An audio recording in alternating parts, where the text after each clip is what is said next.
മോട്ടെ അരുൺകുമാറേ, നീ എന്തുവാടേ ഒരു ഒരു ഒരു പരിധിയിലെ അധപ്പതനത്തിനൊക്കെ ഒരു കോട്ടു വിട്ട് വെളുക്കെ ചിരിച്ചുകൊണ്ട് ചാനൽ മുറിയിലിരുന്ന് എന്ത് പിതൃശൂന്യതയും ആർക്കെതിരെയും പറയാമെന്നാണോ നീ കരുതി വെച്ചിരിക്കുന്നത്?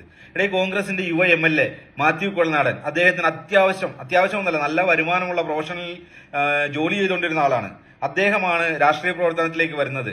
ആ മനുഷ്യൻ സ്വന്തം കയ്യിലെ കാശുകൊണ്ട് രാഷ്ട്രീയ പ്രവർത്തനം നടത്തുമ്പോഴത്തേക്ക് അയാളെയൊക്കെ ഇങ്ങനെ അധിക്ഷേപിക്കുമ്പോൾ നിനക്ക് എന്ത് സുഖമാണ് കിട്ടുന്നത്? ഓക്കെ, പണ്ട് നിന്റെയൊക്കെ മുൻഗാമികളും മറ്റേ പിണറായി വിജയനും CPM-നും വേണ്ടി UDF-നെതിരെയുള്ള കള്ളപ്രചാരണങ്ങളൊക്കെ നടത്തി അവർക്ക് വേണ്ടി വിജയന് വേണ്ടി കുഴലൂതിക്കൊണ്ട് CPM-ന് സീറ്റ് സ്വന്തമാക്കിയ ഗണേഷ് കുമാറിനും വീണ ജോർജൊക്കെ നിന്റെ മുന്നിലുണ്ടാകാം. അവരെ മാതൃകയാക്കിയായിരിക്കും നീ ഇപ്പൊ ഗണേഷിന് വേണ്ടിയിട്ട് കുഴലൂതാൻ തുടങ്ങിയിരിക്കുന്നത്. അതൊക്കെ അവിടെ നിൽക്കട്ടെ. അവന്റെ ഗണേഷിന്റെ കാര്യം പിന്നെ പറയാൻ പറ്റിയല്ല. സ്വന്തം തന്തയെ കൊല്ലാൻ നോക്കിയ പ്രസ്ഥാനത്തിന്റെ കൂടെ നാണമില്ലാതെ പോയി ഉളുപ്പില്ലാത്ത നാറിയാണ് അവൻ. അപ്പൊ അവന്റെ കാര്യം നമുക്ക് പിന്നെ പറയാം.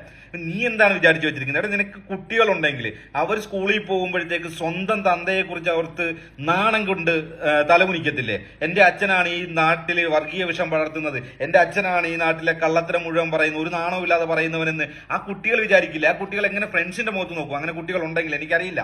അല്ലെങ്കിൽ നിന്റെ കുടുംബക്കാരെ ഇങ്ങനെ പുറത്തിറങ്ങി നടക്കും, ഇതുപോലൊരു നാറി ഞങ്ങളുടെ കുടുംബത്തിൽപ്പെട്ടവനാണെന്ന് അവർ പറയേണ്ടി വരില്ലേ? ഒരു മിനിമം മര്യാദ, നീയൊക്കെ ചെയ്യുന്ന ജോലി ചെയ്ത് വാങ്ങുന്ന ആ കാശിനോട് മിനിമം ഒരു മര്യാദ. ഒരു പ്രൊഫഷണൽ മാധ്യമ പ്രവർത്തനം എന്ന് പറയുന്ന ഒരുപാട് മഹാരഥന്മാരിടുന്ന സ്ഥലമല്ലേ? കേവലം CPM-ന് വേണ്ടി കുഴലൂതുന്ന മാത്രമാണോ കേരളത്തിലെ മാധ്യമ പ്രവർത്തനം? നിനക്ക് രാഷ്ട്രീയത്തിൽ വരണമെന്നുണ്ടെങ്കിൽ ഇന്ന് കുഴൽനാടൻ പറഞ്ഞതുപോലെ അന്തസ്സായിട്ട് രാഷ്ട്രീയ പ്രവർത്തനം നടത്തി ഒരു സീറ്റിലൊക്കെ മത്സരിച്ച് ജയിച്ചു വാ, ഒരു കുഴപ്പമില്ല. രാഷ്ട്രീയം പറ.